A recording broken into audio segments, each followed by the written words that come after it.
The Bible of the Adversary, an 8-question FAQ. What is the core philosophy of the Luciferian path, and how does it differ from traditional Satanism or other religions? The Luciferian path, as presented in the Bible of the Adversary, is a philosophy centered on self-exploration, self-deification, and the pursuit of wisdom, knowledge, and power. It fundamentally rejects blind faith and external worship, instead asserting that you are the only God, which is, all gods exist through you.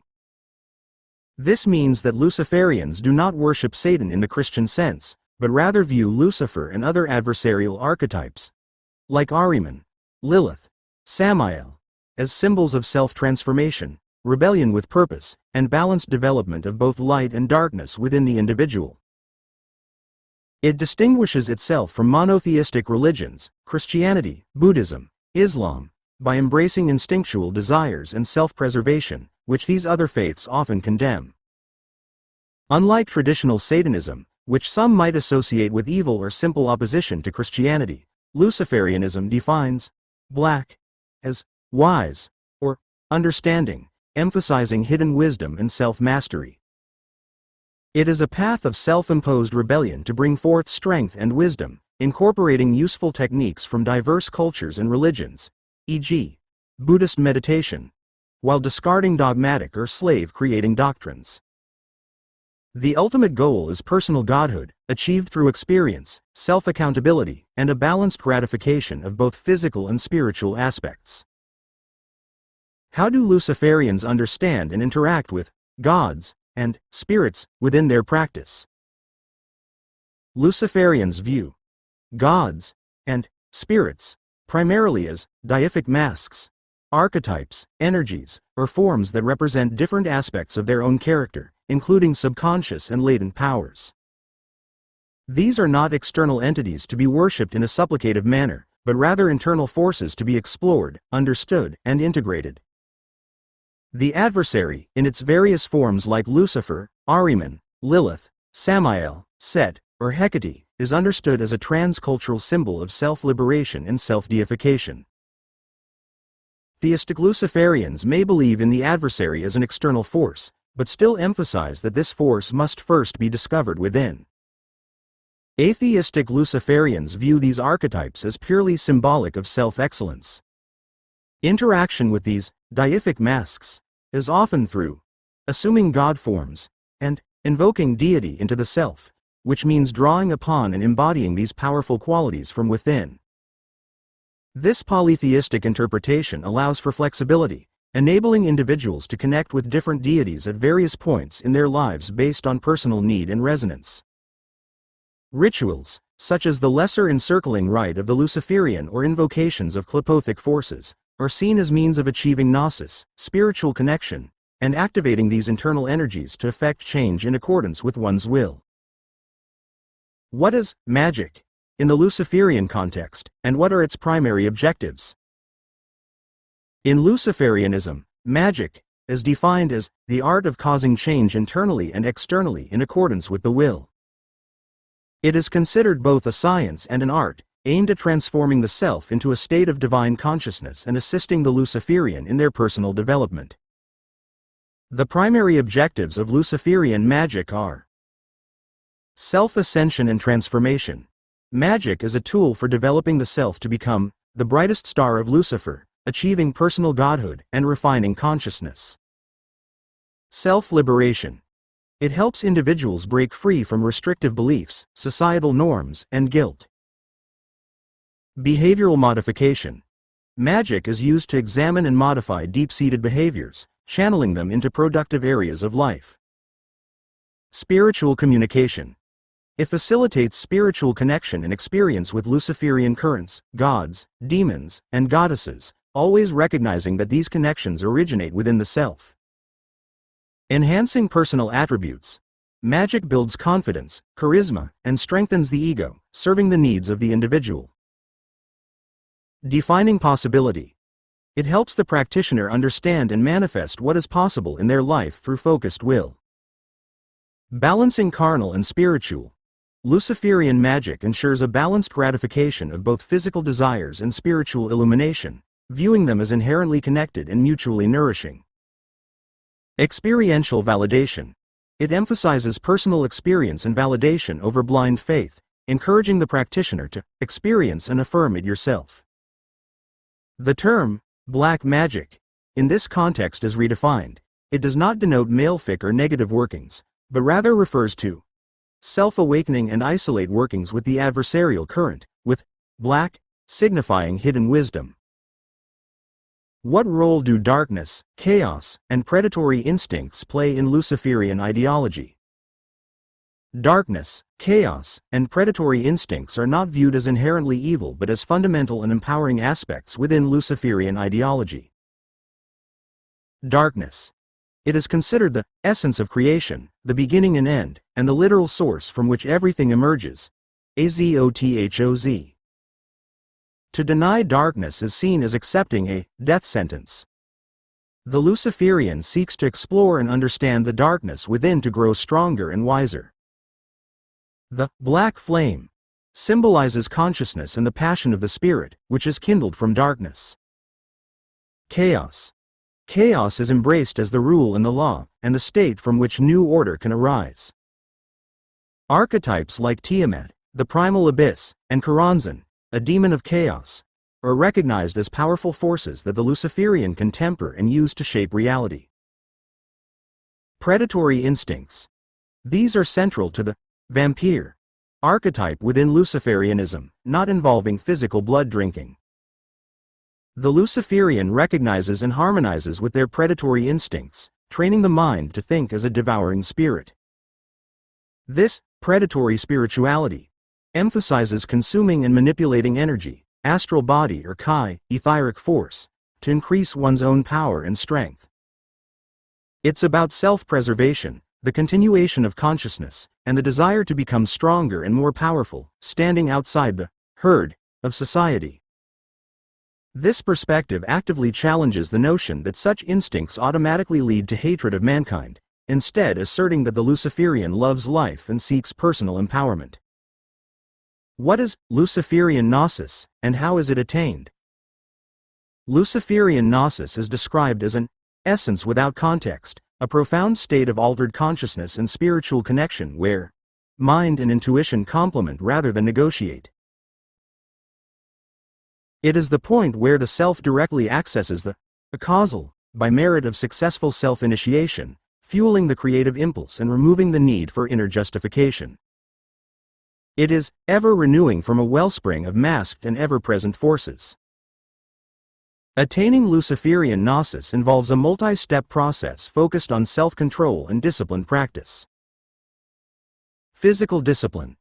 Establishing patterns like daily exercise and physical fitness to gain physical prowess, strength and endurance, which also builds control over the mind. Aramanic yoga. Practicing breathing control, relaxation, and meditative achievement to retain astral energy, chi or prana and magical power. This is crucial for mental control, reasoning, and determining one's path. Developing psychic abilities. Engaging in practices like tarot or other forms of divination, and learning to listen to one's instincts. Ritual practice. Engaging in rituals to gain insight that can be utilized as power. All actions and practices are geared towards ascending. The text highlights two significant states of consciousness for nosis. Luciferian, contemplative, associated with emotional understanding, yoga, reasoning, planning, and willed strategy, representing light, and the angelic, higher articulation and mental control. Aramanic, physical and carnal, relating to instinct, dancing, sexual arousal, physical sensation, movement, and trance induced by direct carnal or physical association, representing a dark spirituality, based on belief in spirits and sorcery. Nosis allows one to communicate with the subconscious mind at will, revealing the hidden doctrine of Ahriman within and leading to direct spiritual experience. What is the significance of mythological figures like Lilith, Cain, and Azhi Dahaka in the Luciferian narrative? These mythological figures serve as powerful archetypes and symbols within the Luciferian narrative, embodying key principles of the faith. Lilith. She represents the wisdom and instinctual power of both woman and man, independence, freedom of spirit, and sexual liberation.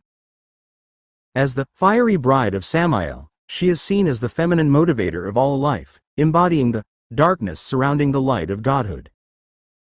Lilith is also linked to ancient darkness, blood-sucking vampiric demons, and is a Luciferian source of self-mastery and strength. She is the mother of demons, and inspires her mate, Samael, to manifest upon earth, making her essential for initiation into Luciferian nosis. Her forms range from beautiful and seductive to monstrous, symbolizing the raw, untamed aspects of instinct and desire. Cain. He is regarded as the first Luciferian, and a symbol of the initiated one. In Kabbalistic lore, Cain is portrayed as the spiritual offspring of Samael, Satan, and Lilith through Eve, making him a son or daughter of Cain, for anyone adopting the Luciferian spirit. His act of sacrificing Abel, interpreted as a lower pre-form of Cain, signifies the beginning of the left-hand path. Cain is also linked to the black man, and the black head of wisdom, Baphomet, representing the union of solar and lunar, or fire and water, within the self to manifest the devil in flesh upon earth. He is the symbol and cipher of Magick, representing the great work accomplished and continuous ascension. Azhi Dahaka, Zohak. He is the son of Angra Mainyu, Ahriman, by initiation into the current of the Adversary. Zohak, an ancient king, was taught sorcery by Ahriman and made a pact that caused 2 venomous black serpents to spring from his shoulders, nourished by human brains. This allowed him power over both earth and the underworld, opening gateways for Drudge and other divas to manifest upon the earth. He symbolizes the transformation into an immortal storm fiend through a pact with the Adversary, embodying traits like 6 eyes, 3 heads, and 3 pairs of fangs, and being filled with serpents and other creatures. Azhi Dahaka represents the ultimate enfleshed manifestation of Ahriman's power and the ability to balance the world by challenging tyrannical gods. These figures collectively reinforce the themes of rebellion, self-transformation, the balance of opposites, darkness, light, angelic, demonic, and the embrace of primal instincts as pathways to personal divinity. How does the Luciferian path define sin, and what is its stance on morality? The Luciferian path redefines sin, and takes an antinomian, against the current, natural order, stance on morality, rejecting traditional concepts of good and evil imposed by external authorities like monotheistic religions. Sin as luxury, empowerment. Sin is the luxury of life. Sin is not evil unless you hate yourself.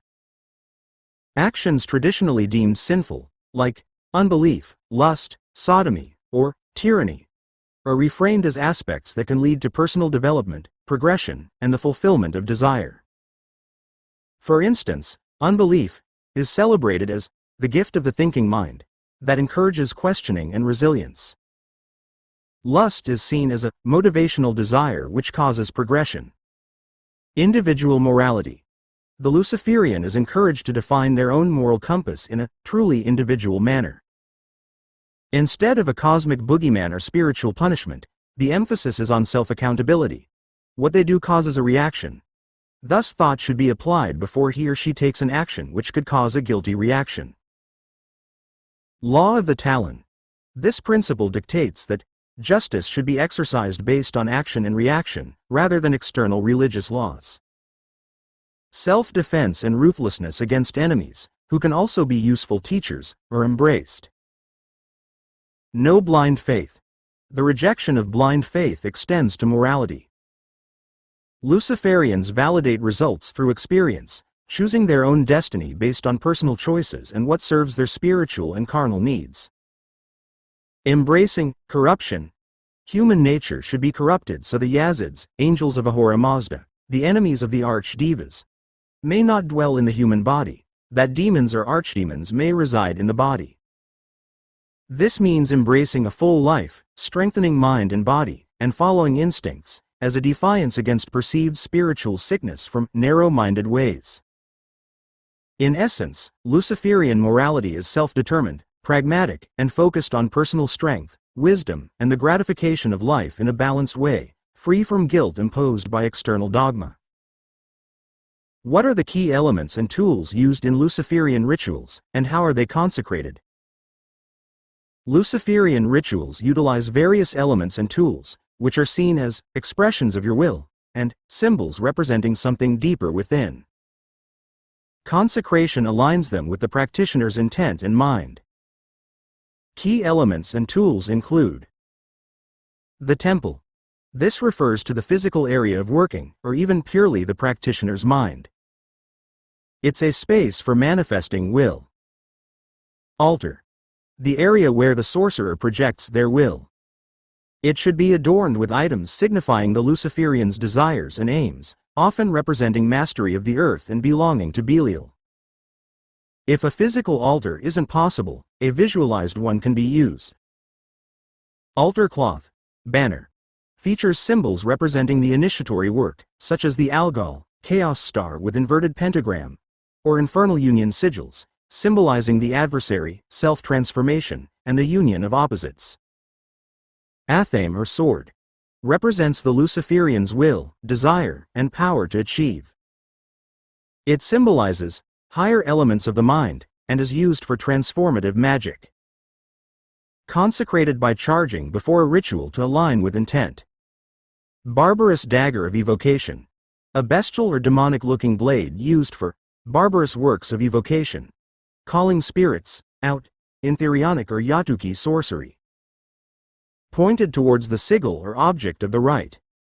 Chalice, represents the subconscious emerging into flesh, Leviathan rising from the abyss. Drinking from it at the end of a rite symbolizes confirmation of the ritual and intent. Atashga, fireplace, a bowl for burning a black flame, referring to ancient Zoroastrian fire temples. Burning hair or nail clippings in it corrupts the sacred flame and blesses it to Ahriman, exalting the black flame of Ahriman. Candles. Colors correspond to intent, e.g., black for hidden wisdom, red for vampiric, sexual workings. The black flame candle represents the union of higher and lower intellect, Samael and Lilith.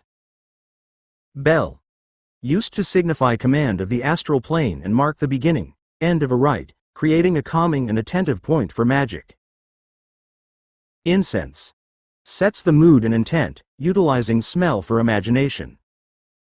Burned on charcoal, representing as an offering to the magic fire, light of Lucifer, with smoke symbolizing the astral plane. Circle of Leviathan, Azothos, announces the Luciferian's intent and encircles their energies, serving as a focus point rather than protection. Represents the beginning and end, signifying the self as God. Black scrying mirrors, sacred to Lilith, used to access the astral plane, communicate with spirits, and project spirit form. Sigils and seals, geometric or symbolic designs, e.g., sigil of Lucifer, Azhi, Ahriman dragon sigil, seals of divas, that embody specific energies, archetypes, or intentions.